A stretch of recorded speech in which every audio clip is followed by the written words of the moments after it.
আসসালামু আলাইকুম। আমরা বার কাউন্সিল লিখিত পরীক্ষার জন্য পাশাপাশি যারা প্রিলিমিনারি দিবেন এমসিকিউ দিবেন সামনে তাদের জন্য আমরা কিছু প্রশ্ন দেখার চেষ্টা করছিলাম টপিক ওয়াইজ। আজকে আমরা তার ধারাবাহিকতায় রেয়ার সাবজুডিস বলতে কি বোঝায় আহ, বা রেয়ার জুডিকাটা ওই বিষয়গুলো নিয়ে আমরা কিছু প্রশ্ন বিগত আসনের বার বিজিয়েছে যেগুলো আসছে ওগুলো দেখার চেষ্টা করবো ইনশাআল্লাহ। সাথে থাকুন। রেয়ার সাবজুডিস বলতে কি বোঝায়? কোন অবস্থায় একটি দেওয়ানি আদালতে বিচারাধীন কোনো মোকদ্দমা আহ, স্থগিত করা যায়।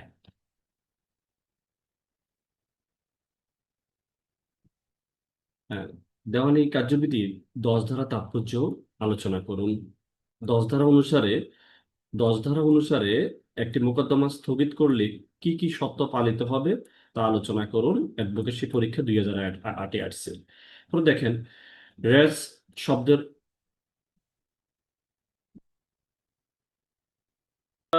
দেখছিলাম যে আসলে রেস সাবজুডিস মানে কি। রেস শব্দের অর্থ বিষয়, আর সাবজুডিস শব্দের অর্থ বিচারাধীন। অর্থাৎ রেস সাবজুডিস বলতে বিচারাধীন কোনো মোকদ্দমার বিষয়কে বোঝায়। দেওয়ানি কার্যবিধির 10 ধারায় এই নীতির উল্লেখ করা হয়েছে। মূলত একই বিচার্য বিষয়ে পক্ষগণের মধ্যে দুটি পৃথক মামলার বিচার একই সময়ে চলতে পারবে না। পূর্বে দায়েরকৃত মোকদ্দমাটি বিচার সাপেক্ষে পরবর্তী মোকদ্দমার বিচার কার্য স্থগিত রাখতে হবে। তাহলে একই বিষয়বস্তু নিয়ে একই প্রতিকার প্রার্থনা করে দুই আদালতে সমান্তরালভাবে কোনো মোকদ্দমা চলতে পারে না। যদি দেখা যায় যে দুটি মোকদ্দমার বিষয়বস্তু এবং দাবিকৃত প্রতিকার একই এবং মামলার দুটি পক্ষ একই, তাহলে আদালত পূর্বে দায়ের করা মোকদ্দমা চলমান রেখে পরবর্তী দায়ের করা মোকদ্দমা স্থগিত রাখবে। এটি 10 ধারার বক্তব্য। এটাই হলো কি 10 ধারার বক্তব্য।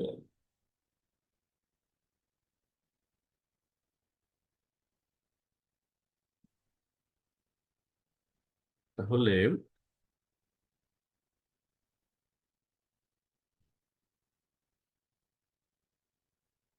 10 ধারা তাৎপর্য: বিচার প্রার্থীদের বা মোকদ্দমার অপর পক্ষকে যেন অহেতুক ক্ষতির সম্মুখীন হতে না হয় বা হয়রানির শিকার হতে না হয়, সেজন্য দেওয়ানি কার্যবিধি 1908-এর 10 ধারার বিধান ধারা মোকদ্দমা স্থগিতের বিধান রাখা হয়েছে। এইরূপ স্থগিতের ফলে উভয় পক্ষই হয়রানি হতে রক্ষা পাবে। দুটি মোকদ্দমার পরস্পর বিরোধী সিদ্ধান্ত হওয়ার সম্ভাবনা থাকবে না। কারণ যদি দুটি মোকদ্দমা একই সঙ্গে চলতে থাকে তাহলে এর সিদ্ধান্ত পক্ষগণ অনিশ্চয়তার মধ্যে পড়বে।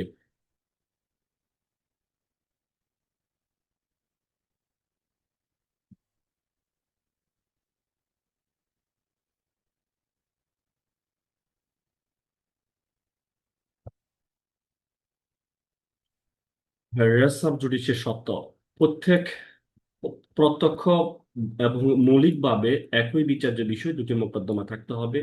পূর্বের মোকদ্দমা একই পক্ষগণ বা তাদের প্রতিনিধির মধ্যে হতে হবে। পূর্ববর্তী মোকদ্দমা বিচারাধীন থাকবে। উক্ত মোকদ্দমার দাবিকৃত প্রতিকার দেওয়ার এখতিয়ার আদালতের থাকতে হবে। তাহলে যে অবস্থায় একটি দেওয়ানি আদালতে বিচারাধীন কোনো মোকদ্দমা স্থগিত রাখা যায়, 10 ধারা 10 এ উল্লেখিত এইসব শর্তাবলী বা কোনো মোকদ্দমায় দেখা গেলে আদালত পরবর্তী দায়েরকৃত মোকদ্দমা স্থগিতের আদেশ দিতে পারবে। শর্তগুলো পূরণ না হলে স্থগিতের আদেশ দেওয়া যাবে না। 10 ধারার শর্তাবলী না থাকলে আদালত বিশেষ ক্ষেত্রে ন্যায় বিচারের স্বার্থে 151 ধারার ক্ষমতা বলে মোকদ্দমার স্থগিতের আদেশ দিতে পারবে। পূর্বের এবং পরের মোকদ্দমার পক্ষগণ একই হলেও বা বিষয়বস্তু মোটামুটি একই হলেও গুরুত্বপূর্ণ বিচার্য বিষয়, প্রতিকার ইত্যাদি ভিন্ন। এরূপ ক্ষেত্রে আপিল বিভাগ মোকদ্দমা দুটি একত্রে বিচার করার পক্ষে অভিমত দিয়েছেন। কিছু ক্ষেত্রে দেখা যায় 10 ধারার বিধান প্রযোজ্য নয়। এই ক্ষেত্রে বিচারের আদেশ দেওয়া ঠিক হবে না। কিন্তু মোকদ্দমা দুটি ভিন্ন আদালতে পৃথকভাবে বিচার করলে সাংঘর্ষিক সিদ্ধান্ত সম্ভাবনা থেকে যায়, যে ক্ষেত্রে মোকদ্দমা দুটি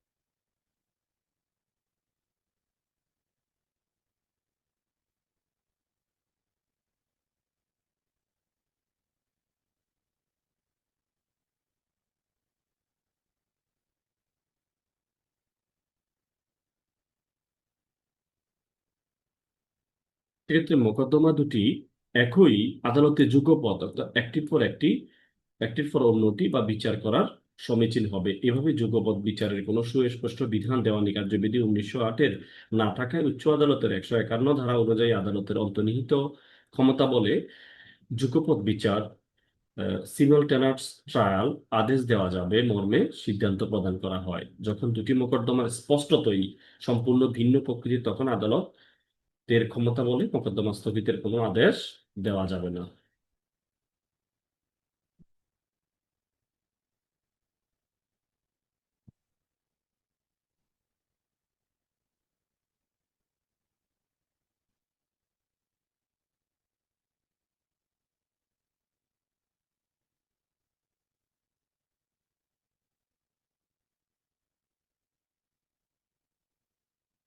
ওকে, আমরা একটু দেখার চেষ্টা করি রেয়ার জুডিকাটা বলতে কি বোঝায়। অ্যাডভোকেটশিপ 2008-এ আসছে। উদাহরণ সহ রেয়ার জুডিকাটার বিধানবলী আলোচনা করুন। রেয়ার জুডিকাটা সম্পর্কে আলোকপাত করুন। 2011-তে আসছে। রেয়ার জুডিকাটা প্রয়োগ করতে হলে কি কি শর্ত পূরণ করা আবশ্যক, উদাহরণ সহ আলোচনা করুন। তাহলে রেয়ার জুডিকাটা, রেয়ার শব্দের অর্থ বিষয়, আর জুডিকাটা শব্দের অর্থ হলো আদালত কর্তৃক নিষ্পত্তিকৃত। তাহলে সুতরাং রেয়ার জুডিকাটা হলো আদালত কর্তৃক মোকদ্দমা বা চূড়ান্তভাবে নিষ্পত্তিকৃত। দেওয়ানি কার্যবিধির 11 ধারায় রেয়ার জুডিকাটা নীতি সম্পর্কে বলা হয়েছে। এই ধারা অনুসারে এখতিয়ার সম্পন্ন আদালত কর্তৃক চূড়ান্তভাবে নিষ্পত্তিকৃত কোনো মোকদ্দমা যদি পুনরায় দায়ের করা হয়, পরবর্তী মোকদ্দমা বিচার্য বিষয় পক্ষসমূহ যদি একই হয়, তাহলে আদালত মোকদ্দমাটি বিচার করবে না।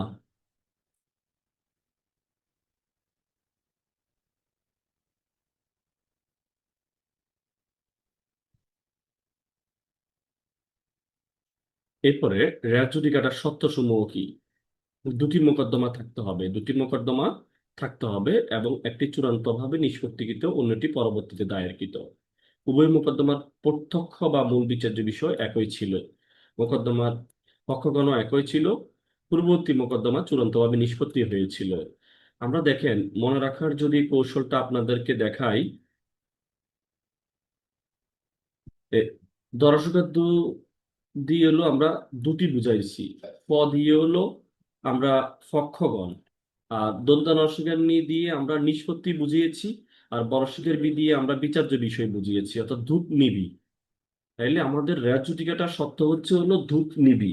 এই ধূপ নিবি দিয়ে আমরা আশা করছি বিষয়টা লিখতে পারবো। হ্যাঁ, দুটি মোকদ্দমা থাকতে হবে, তারপরে হলো পক্ষগণ একই হইতে হবে, নিষ্পত্তিকৃত বিষয় হইতে হবে, এবং কি হইতে হবে, বিচার্য বিষয় একই ছিল। এরপরে দেখেন রেয়ার জুডিকাটার তাৎপর্য। রেয়ার জুডিকাটার নীতির মূল কথা হলো একই বিষয়ে একই ব্যক্তিকে দ্বিতীয়বার হয়রানি বা বিরক্ত করা যাবে না। এই নীতি সব দেশের সব আদালতে প্রযোজ্য, এমনকি ফৌজদারি আইনের ক্ষেত্রেও প্রযোজ্য, যা the code of criminal procedure 1898-এর 403 ধারায় বলা হয়েছে। পূর্বে নিষ্পত্তিকৃত মামলার যেসব বিরোধ সম্পর্কে উভয় পক্ষের সাক্ষ্য প্রমাণ ইত্যাদি পর্যালোচনা করে মোকদ্দমার গঠিত সিদ্ধান্ত প্রদান করা হয়েছে, সে বিষয়ে নতুন কোনো মোকদ্দমা দায়ের করার সুযোগ থাকলে মোকদ্দমার কোনো শেষ হবে না। অর্থাৎ যে যে কোনো একটা অজুহাতে মোকদ্দমা দায়ের করে অপর পক্ষকে হয়রানি করার প্রবণতা রোধ করার জন্য রেয়ার জুডিকাটার নীতি বিধান করা হয়েছে। নতুন মোকদ্দমা দায়ের করে নিষ্পত্তিকৃত মোকদ্দমার বিষয়ে নতুন সিদ্ধান্ত।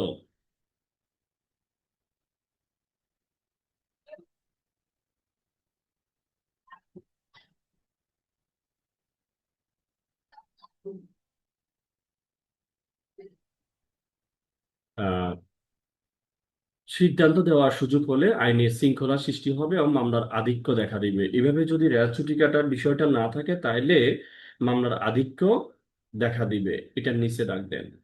তাহলে রেয়ার ছুটি কাটার শর্ত সমূহ, প্রথমে দেখতে হবে পূর্বের মামলাটি বিষয়বস্তুর উপর আহ ইস্যু গঠন করে প্রত্যক্ষভাবে মূল বিষয় বিবেচনা করে সিদ্ধান্ত দেওয়া হয়েছিল কিনা। যদি ওইরূপ সিদ্ধান্ত হয়ে থাকে, তবে একই বিষয় নিয়ে একই পক্ষগণের মধ্যে পরের মামলাটি রেয়ার জুডিকাটা নীতি অনুযায়ী বাড়িতে হবে। পূর্বের মামলার পক্ষ, বিষয়বস্তু, ইস্যু ইত্যাদি যদি পরের মামলার অনুরূপ হয়, সেক্ষেত্রে পূর্বের মামলার সিদ্ধান্তের কারণে পরের মামলাটি রেয়ার জুডিকাটা নীতিতে বাড়িতে হবে। পরের মামলার আর্জি অর্থাৎ আদেশ সাত, বিধি 11D অনুযায়ী বাতিল হবে।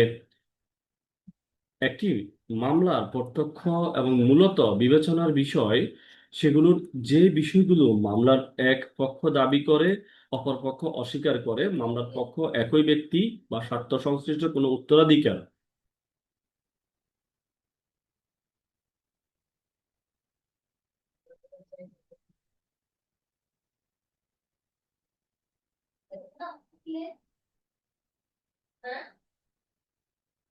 আহ,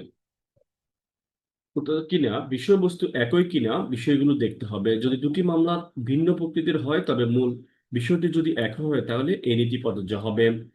আমরা 11-4 নং ব্যাখ্যায় পরোক্ষ রেস জুডিকাটার অর্থাৎ কনস্ট্রাকটিভ রেস জুডিকাটার বিষয় উল্লেখ করা হয়েছে। বাদী তার মামলার সমর্থনে যেসব দাবি আর্জিতে উল্লেখ করা উচিত ছিল তা যদি না করে, কিংবা বিবাদী বাদীর দাবি খণ্ডনের জন্য যে বক্তব্য রাখা উচিত ছিল তা লিখিত জবাবে উল্লেখ না করে, তাহলে সেই বিষয়গুলো উল্লেখ করা উচিত ছিল কিন্তু সুযোগ থাকা সত্ত্বেও তা করা হয়নি, তা উল্লেখ করে কোনো পক্ষই মামলা করতে পারবে না। কারণ এক্ষেত্রে ধরে নেওয়া হবে উল্লেখিত বিষয়গুলো ওই মামলার প্রত্যক্ষ এবং মূল বিষয় ছিল। এরপরে দেখেন, রেস জুডিকাটার নীতি প্রযোজ্য হওয়ার ক্ষেত্রে মামলার দুটি পক্ষ থাকতে হবে, একই শর্তমূলে দাবিদার হতে হবে। যদি পূর্বে মামলার কোনো পক্ষ ইতিমধ্যে মারা গিয়ে থাকে তবে আইন অনুযায়ী তার স্থলাবর্তী একই পক্ষ বলে গণ্য হবে, কিংবা পূর্বের কোনো পক্ষ যদি বরাবরের সত্ত্ব বা অধিকার হস্তান্তর করে থাকে সেই ব্যক্তিও একই পক্ষ বলে গণ্য হবে।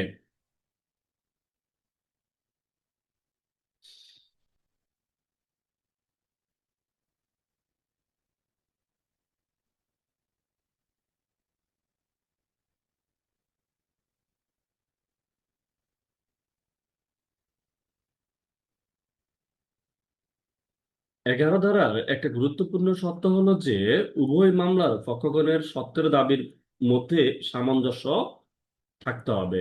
একই সত্ত্বের অধীন দাবি করা হয়েছে কিনা তা দেখতে হবে। যদি পরের মামলাটি ভিন্নরূপ অধিকারের দাবিতে করা হয় তাহলে রেস জুডিকারের নীতিটি মামলাটি বাড়িতে হবে না।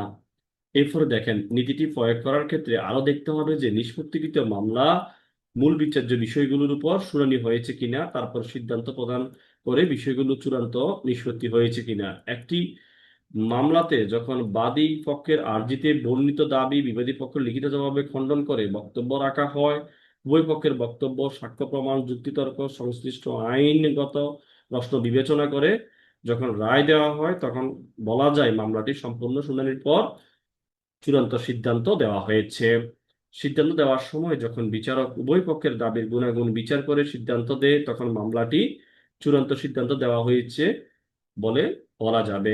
অনেক সময় কিছু ত্রুটির কারণে একটি মামলা খারিজ করা হয়, যেমন পক্ষদোষে কিংবা আদালত কর্তৃক নির্ধারিত কোনো নির্দিষ্ট তারিখে আদালত নির্দেশিত কাজ না করলে। যেহেতু এইসব ক্ষেত্রে শুনানি করে গুণাগুণের ভিত্তিতে কোনো সিদ্ধান্ত দেওয়া হয় না, সেহেতু এরূপ সিদ্ধান্ত পরবর্তী মামলার ক্ষেত্রে রেস জুডিকারা নীতি দ্বারা বাড়িতে হবে না।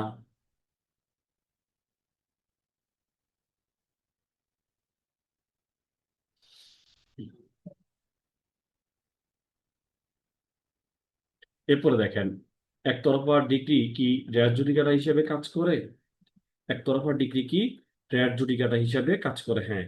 কোনো একটি মোকদ্দমার বিচার্য বিষয় পক্ষগণের মধ্যে যদি একতরফা নিষ্পত্তি হলেও সেই বিষয়ে পক্ষগণের মধ্যে পুনরায় মোকদ্দমা চলবে না, রেস জুডিকাটা দ্বারা বাড়িতে হবে। কারণ বিচার একতরফা হোক আর দুতরফা হোক বিচার বিচারই। শুধুমাত্র পূর্বের কন্টাস্টেড মামলা রায়ের ক্ষেত্রে এ নীতি প্রয়োগ করা যাবে এটা ঠিক নয়। বিবাদী পক্ষের উপর সঠিকভাবে সমন জারির পরও যদি ওই পক্ষ উপস্থিত না হয় তাহলে একতরফা ডিগ্রি দেওয়া হয়। সেক্ষেত্রে ওই মামলার বিষয়বস্তু নিয়ে ওই মামলার বাদী পক্ষ যদি কোনো মামলা দায়ের করে তবে তার রেস জুডিকাটা নীতিতে বাড়িতে হবে। বর্তমানে সমনের সঙ্গে আর্জির অনুলিপিও বিবাদীর পক্ষের উপর জারি করা হয়। কাজে বিবাদী পক্ষ সমন পাওয়ার পরে জানতে পারা যে তার বিরুদ্ধে কি কি দাবি মামলা করা হয়েছে। সে যদি উপস্থিত না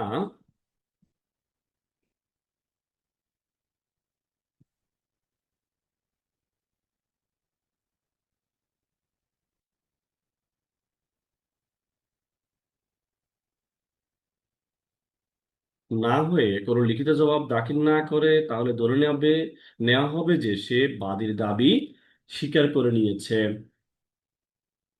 এই কারণেই একতরফা ডিগ্রি ওই বিবাদীর উপর বাধ্যকর হবে, এবং সে নতুন কোনো মামলা দায়ের করলে সে রেস জুডিকাটা নীতিতে বাড়িতে হবে। যদি প্রতারণার মাধ্যমে পূর্বের মামলায় ডিগ্রি হাসিল করা হয়েছে মর্মে অভিযোগ করে নতুন মামলা দায়ের করে, এই ক্ষেত্রে এই নীতি প্রযোজ্য হবে না। The code of civil procedure 1908-এর 11 ধারা 11 সংশ্লিষ্ট ব্যাখ্যার আলোকে কনস্ট্রাকটিভ রেস জুডিকাটা ধারণাটি আলোচনা করুন। গুরুত্বপূর্ণ বিষয়, আমরা এটা নিয়ে আলোচনা করছি একটু আগে, যে the code of civil procedure 1908-এর 11 ধারা রেস জুডিকাটা সম্পর্কে বলা হয়েছে। আমরা একটু প্রথমে বলিনি যে আসলে কনস্ট্রাকটিভ রেস জুডিকাটা জিনিসটা কি। কনস্ট্রাকটিভ রেস জুডিকাটা হচ্ছে আপনি একটা দাবি কোনো একটা বিষয় নিয়ে আগে করতে পারতেন, কিন্তু আপনি দাবিটা উত্থাপন করেননি, তাইলে আদালত ধরে নিবে আপনি আর কোনো আপনার দাবি নাই।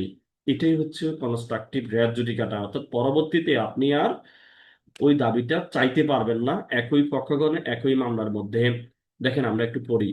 কোনো অধিকার বা সত্ত্ব দখল সম্পর্কিত মোকদ্দমা এখতিয়ার সম্পন্ন আদালতের মাধ্যমে একবার নিষ্পত্তি হলে পরবর্তীতে একই বিষয় নিয়ে একই পক্ষদের মধ্যে মোকদ্দমা হলে তার রেয়ার জুডিকাটা নীতি দ্বারা বাড়িতে হবে।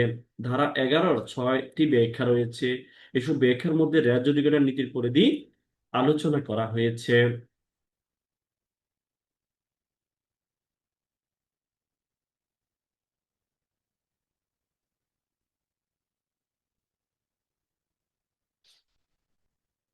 দেখেন ধারা 11-র 4 নং ব্যাখ্যার বক্তব্য হচ্ছে, পূর্ববর্তী মোকদ্দমার যে বিষয়টি আত্মপক্ষ সমর্থন বা বিপক্ষের যুক্তি খণ্ডনের জন্য ব্যবহৃত হতে পারত বা হওয়া উচিত ছিল, তা উক্ত মোকদ্দমার প্রত্যক্ষ মূল বিবেচ্য বিষয় বলে ধরে নিতে হবে। অর্থাৎ পূর্বের মোকদ্দমার যে দাবি উত্থাপন করা যেত বা বলা উচিত ছিল আইন ধরে নিবে, সেসব দাবি বা কথা পূর্বের মোকদ্দমার স্পষ্টত বলা না হলেও তা বলা হয়েছিল। তা স্পষ্টত নিষ্পত্তি না হলেও তা আইন ধরে নিবে যে তা পক্ষগণের মধ্যে নিষ্পত্তি হয়ে গেছে। অতএব এইসব বিষয়ে পক্ষগণ আবার পরবর্তীতে মোকদ্দমা তুলতে পারবে না। একেই কনস্ট্রাকটিভ রেয়ার জুডিকাটা বলে। আশা করছি বিষয়টা বুঝতে পেরেছেন কনস্ট্রাকটিভ রেয়ার জুডিকাটা বলতে কি বুঝায়। এরপরে দেখেন রেয়ার সাবজুডিস বা রেয়ার জুডিকাটার মধ্যে পার্থক্য, এটা খুবই গুরুত্বপূর্ণ এবার পরীক্ষার জন্য। দেখেন দেওয়ানি কার্যবিধির 10 ধারায় রেয়ার সাবজুডিসের সম্পর্কে বলা হয়েছে, আর দেওয়ানি কার্যবিধির 11 ধারায় রেয়ার জুডিকাটা সম্পর্কে বলা হয়েছে। রেয়ার সাবজুডিস বলতে বিচারাধীন কোনো মোকদ্দমার বিষয়কে বোঝায়, আর রেয়ার জুডিকাটা বলতে আদালত কর্তৃক চূড়ান্তভাবে নিষ্পত্তিকৃত মোকদ্দমার বিচার বারিত করা। আর রেস সাবজুডিস কোনো বিচারাধীন মোকদ্দমার ক্ষেত্রে প্রযোজ্য, আর রেস জুডিকাটা চূড়ান্তভাবে নিষ্পত্তিকৃত মোকদ্দমার ক্ষেত্রে প্রযোজ্য। রেস সাবজুডিসের নীতি ধারা নতুন মামলার বিচার স্থগিত করা হয়, রেস জুডিকেটে ধারা নতুন মামলা খারিজ করা হয়। রেস সাবজুডির নীতির উদ্দেশ্য হলো সাংঘর্ষিক সিদ্ধান্ত এড়ানো। রেস জুডিকেটার নীতির হচ্ছে মামলাধিক্য রোধ করা। রেস সাব জুডিস উভয় মোকদ্দমার ক্ষেত্রে শুনানি করা যেতে পারে, আর রেস জুডিকার ক্ষেত্রে এরূপ কোনো সুযোগ নেই।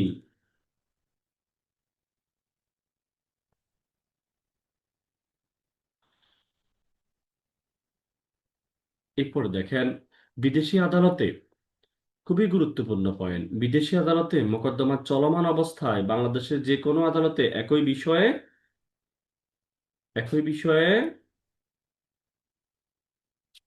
মোকদ্দমা দায়ের করা যাবে। এক্ষেত্রে রেস সাবজুডিস নীতি বাধা দিবে না। তাহলে বিদেশি আদালতে মোকদ্দমা চলমান অবস্থায় বাংলাদেশের যে কোনো আদালতে একই বিষয় নিয়ে মোকদ্দমা দায়ের করা যাবে, এই ক্ষেত্রে রেস সাবজুডিস বাধা দিবে না। তারপরে দেখেন বিদেশি আদালতে মোকদ্দমা চূড়ান্তভাবে নিষ্পত্তি হলে তা দেশের আদালতে রেস জুডিকাটা দ্বারা বাড়িতে হবে। বিদেশি আদালতে মোকদ্দমা চূড়ান্তভাবে নিষ্পত্তি হলেও তা দেশের আদালতে রেস জুডিকাটা দ্বারা বাড়িতে হবে। আর বিদেশি আদালতে মোকদ্দমা চলমান অবস্থায় বাংলাদেশের যে কোনো আদালতে একই বিষয় মোকদ্দমা দায়ের করা যাবে। এক্ষেত্রে রেস সাবজুডিস নীতি বাধা দিবে না, আর এটা প্রযোজ্য হবে বিদেশি আদালতে মোকদ্দমা চূড়ান্তভাবে নিষ্পত্তি হলেও তা দেশের আদালতে রেস জুডিকাটা দ্বারা বাড়িতে হবে। এরপরে দেখেন, রেস সাবজুডিস মোকদ্দমার বিচারে বাধা দেয়, আর রেস জুডিকাটা মোকদ্দমা দায়েরে বাধা দেয়। এখন আমরা দেখার চেষ্টা করব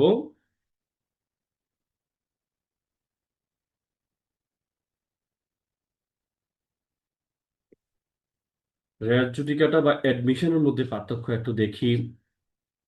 রেস জুডিকাটা হলো আদালত কর্তৃক চূড়ান্তভাবে নিষ্পত্তিকৃত মোকদ্দমার বিচার বারিত করা, আর অ্যাডমিশন হতে হলো স্বীকৃতি। দেওয়ানি কার্যবিধি 11 ধারায় রেস জুডিকাটা সম্পর্কে বলা আছে, আর দেওয়ানি কার্যবিধির আদেশ 12 এর মধ্যে অ্যাডমিশনের সম্পর্কে বলা আছে। রেস জুডিকাটা নিষ্পত্তিকৃত মোকদ্দমার ক্ষেত্রে প্রযোজ্য, আর অ্যাডমিশন চলমান মোকদ্দমার ক্ষেত্রে প্রযোজ্য। রেস জুডিকাটা মোকদ্দমার সিদ্ধান্তের সাথে সম্পর্কিত, অ্যাডমিশন মোকদ্দমার নিষ্পত্তির সাথে প্রক্রিয়ার সাথে সম্পর্কিত। রেস জুডিকাটা একই বিষয়ে একাধিক মোকদ্দমার দায়েরে বাধা দেয়, অ্যাডমিশন মোকদ্দমার নিষ্পত্তিতে সহায়তা করে। আশা করছি আপনারা বিষয়গুলো বুঝতে পেরেছেন।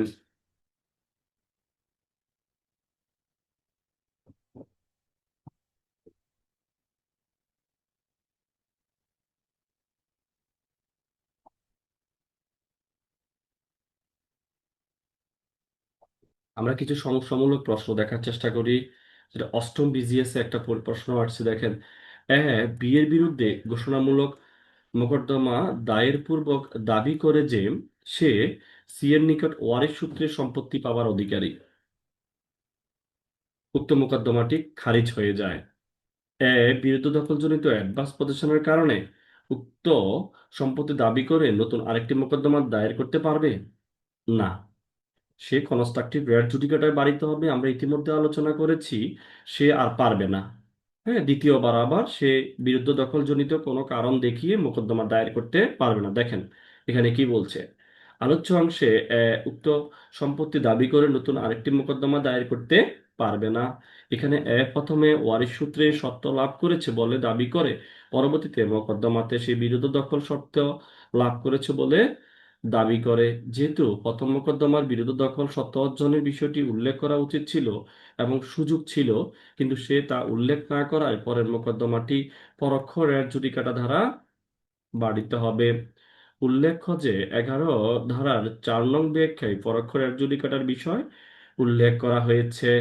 বাদীর মামলার সমর্থনে যে সব দাবি আর্জিতে উল্লেখ করা উচিত ছিল তা যদি না করে, কিংবা বিবাদী বাদীর দাবি খণ্ডনের জন্য যে বক্তব্য রাখা উচিত ছিল তা লিখিত জবাবে উল্লেখ না করে, তাহলে বিষয়গুলি উল্লেখ করা উচিত ছিল কিন্তু সুযোগ থাকা সত্ত্বেও তা করা হয়নি। তা উল্লেখ করতে কোনো পক্ষই পরবর্তী কোনো মামলা করতে পারবে না, কারণ এক্ষেত্রে ধরে নেওয়া হবে যে উল্লেখিত বিষয়গুলো ওই মামলার প্রত্যক্ষ বা মূল বিষয় ছিল।